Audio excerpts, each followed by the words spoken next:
Estamos aqui com a professora Juliana Lira. Ela é professora de filosofia aqui do Colégio Pedro II da Tijuca, que faz parte do coletivo feminista Maria Bonita. E a gente está aqui para o trabalho que te move, que o nosso movimento é o LGBT, e a gente fez algumas perguntas para ela dar uma ideia do que se trata esse movimento. Então, a primeira pergunta é: o que representa para o movimento LGBT a manutenção de ideais conservadores e discriminatórios no cenário político e na sociedade que dificultam a luta contra a homofobia e geram intolerância e preconceito em relação à comunidade LGBT? Bom, eu quero agradecer muito o convite de vocês. É um trabalho muito bacana, super importante, não apenas para a formação de vocês, mas para a formação da escola, da comunidade escolar. Enfim, acho que é uma experiência muito rica para todo mundo que faz parte da produção desse trabalho, mas também para quem faz parte da plateia desse trabalho. Você perguntou o que representa a manutenção dos ideais conservadores e discriminatórios que geram a intolerância, né? A manutenção desses ideais representa a manutenção de uma sociedade opressora, né, que exclui a diversidade e que, nesse sentido, produz violência.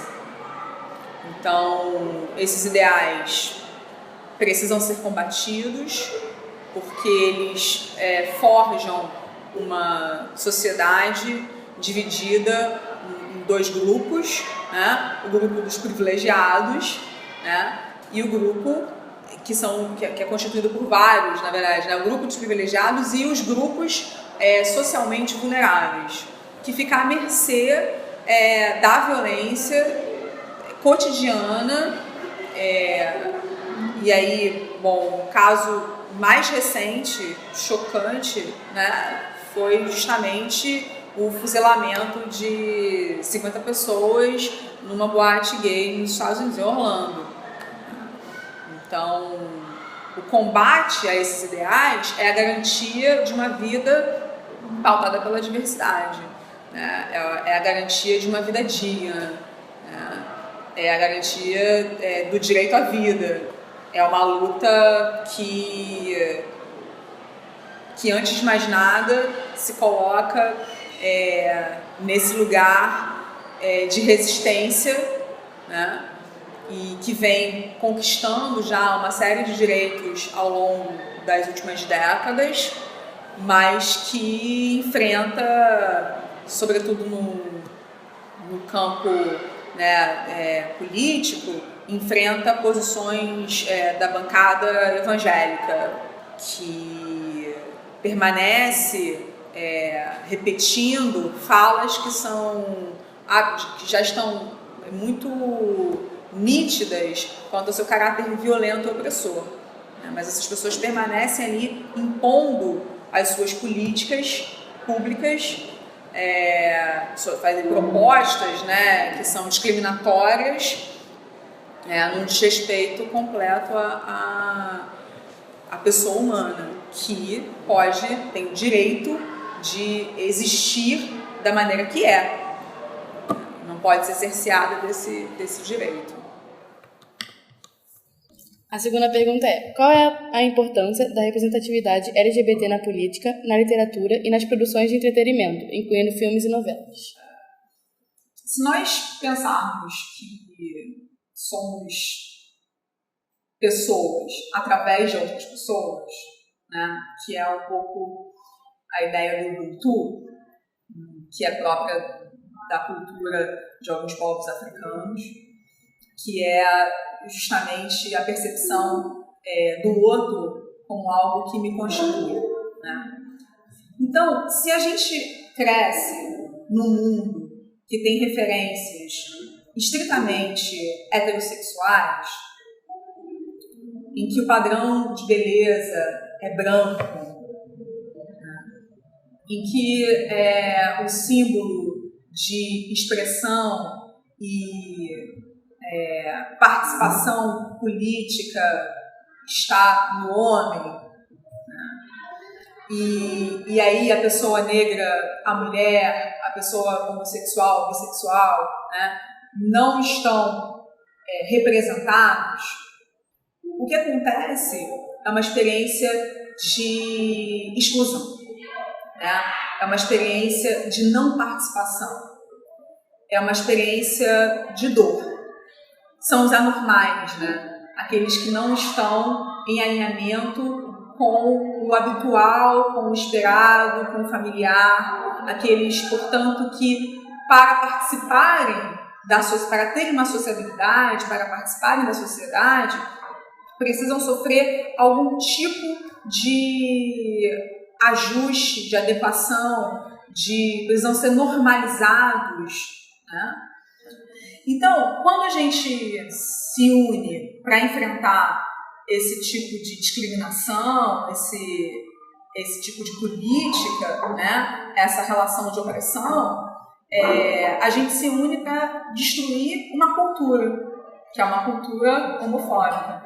E então o combate a uma cultura também se faz pelas imagens que nós recebemos cotidianamente, né? Se as imagens de referência para a constituição da nossa compreensão de mundo são imagens de pessoas heterossexuais, isso precisa ser atacado, né? Isso precisa ser modificado. Nós precisamos que as imagens que constituem um modo nosso, né, de compreensão de mundo sejam imagens que retratem a diversidade. Então, é importante para uma criança que está descobrindo sua sexualidade, né, que vai entrar na adolescência e vai perceber que não está alinhado com a cultura heterocentrada, que ela possa perceber que existem imagens que dizem respeito à sexualidade que talvez seja dela, né, que são pessoas do mesmo sexo numa relação afetiva. Esse convívio, ele gera uma ambiência de acolhimento, né? Não se sente excluído nem nada. Não se sente excluído, ele está acolhido, porque aquilo que ele está ali também na composição das imagens. Isso é verdadeiro tanto no que diz respeito à luta de gênero, quanto no que diz respeito à luta contra o racismo. Existir num mundo onde as imagens sejam expressões da pluralidade que nos constitui. Muitas vezes, quando homossexuais são representados na TV e no cinema, são apresentados de forma cômica, com personagens caricatos e estereotipados, buscando uma maior aceitação do público mais conservador. Para, pop desmancha prazeres, não gostou? Deita na BR. Geralmente, esses personagens são banalizados para causar divertimento com situações constrangedoras e excêntricas. Perguntamos para a Juliana sua opinião sobre o assunto. Confira. Essa é uma excelente observação, porque justamente isso não é representação. Isso é um desserviço, né? Isso é produzir uma caricatura palatável, né, pelo riso e que, por fim, ridiculariza a existência dessas pessoas, né? A Chimamanda, que é uma feminista nigeriana, ela tem um vídeo muito maravilhoso, fala os perigos de uma história única. E é justamente isso, né? O tipo engraçado e tal, ele acaba sendo a história única do homossexual, né? Porque é essa imagem a que é divulgada, né? Então, se você vê um tipo divertido, né, ali meio ridículo, se você vê um heterossexual aí, você não imagina que todo heterossexual é assim. Por quê? Porque existe uma diversidade de representações da heterossexualidade, né?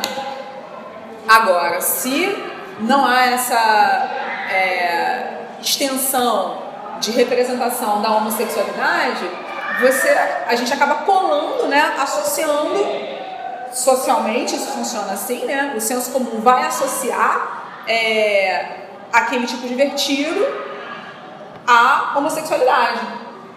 E aí é a história única que, por fim, prejudica essa noção mesma de representatividade. Agora vamos para a terceira pergunta. Quais direitos humanos dos homossexuais são constantemente violados em razão do preconceito e da intolerância presente na sociedade e na legislação? O direito à vida. A quantidade de pessoas que são assassinadas porque são homossexuais, bissexuais, é imensa. Já li recentemente que 160 mais ou menos já foram mortos até agora, nesse ano, só nesse ano. E é um número assustador. Assustador. Uma vida plena inclui a possibilidade de ir e vir e sem medo. Né? Inclui não ser discriminado por orientação sexual. Nós estamos falando de coisas que são muito básicas, né?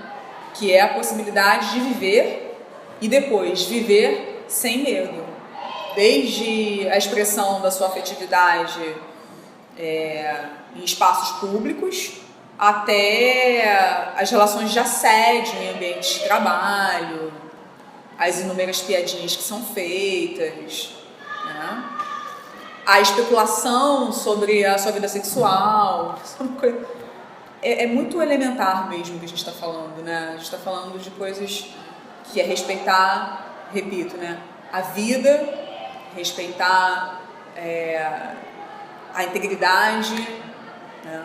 Respeitar, portanto, a alteridade, enfim. Quarta pergunta. Como devem ser debatidas as questões de gênero e homossexualidade nas escolas através da educação? Deve ser debatido como? De maneira sistemática, permitindo que as falas sejam acolhidas. Isso significa garantir um ambiente respeitoso, né? Então, por exemplo, nas minhas aulas, eu faço muita questão de enfatizar um princípio básico da nossa Constituição, que é: discursos de ódio não podem habitar o espaço público. Então, nenhuma fala homofóbica, LGBTfóbica, nenhuma fala racista, misógina é permitida no espaço público. Né? Então, a liberdade de expressão, ela tem um limite, que é ferir a dignidade humana. Até para que os grupos que são socialmente vulneráveis, por exemplo, o grupo LGBT, possam ter confiança no debate. Então é importante, muito importante, garantir um ambiente seguro para que esse debate ocorra. Né? Seguro não quer dizer apenas que a gente vai garantir a integridade física dos alunos. Não. Seguro quer dizer que seja um ambiente de confiança desses grupos que são vulneráveis. Então, eu responderia isso assim, imediatamente, né? De modo sistemático e seguro. Nossa quinta e última questão é: na sua opinião, de que modo trabalhos como o nosso contribuem para a divulgação das pautas do movimento LGBT? Contribui bastante, né? Assim, contribui de maneira muito bacana.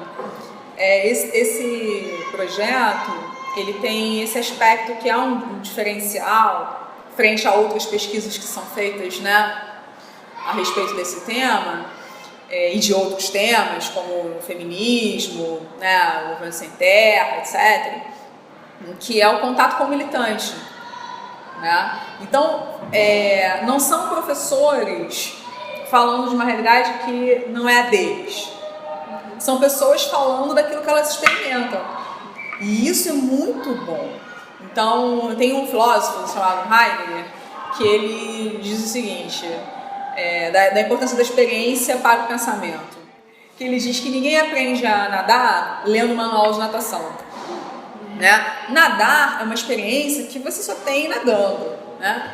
E nesse sentido, se você vai ouvir um relato de alguém que aprendeu a nadar, ou sabe o que é nadar, porque leu um texto, ou vai ouvir um relato de alguém que aprendeu a nadar porque nada, né? Existe aí uma diferença na qualidade das informações que serão pronunciadas, né? Então, esse trabalho tem esse aspecto que é muito bom, que é muito produtivo, que é ouvir o militante, saber dele quais são as suas motivações, suas experiências pessoais e mais, assim. Tem também um aspecto que é determinante, que é o protagonismo. Quem deve ter protagonismo nessas lutas são as pessoas que sofrem as opressões, né, relativas a cada uma das lutas que a gente está falando, né? E aí o trabalho dá voz a essas pessoas é aquele aspecto que eu falei antes do combate à cultura, com as suas sistemáticas cotidianas, articuladas, né, que envolvem todas as pessoas que fazem parte daquela cultura, né? Então, parabéns. Obrigada, muito obrigada pela entrevista. Eu que agradeço. Separando esse tempo pra gente.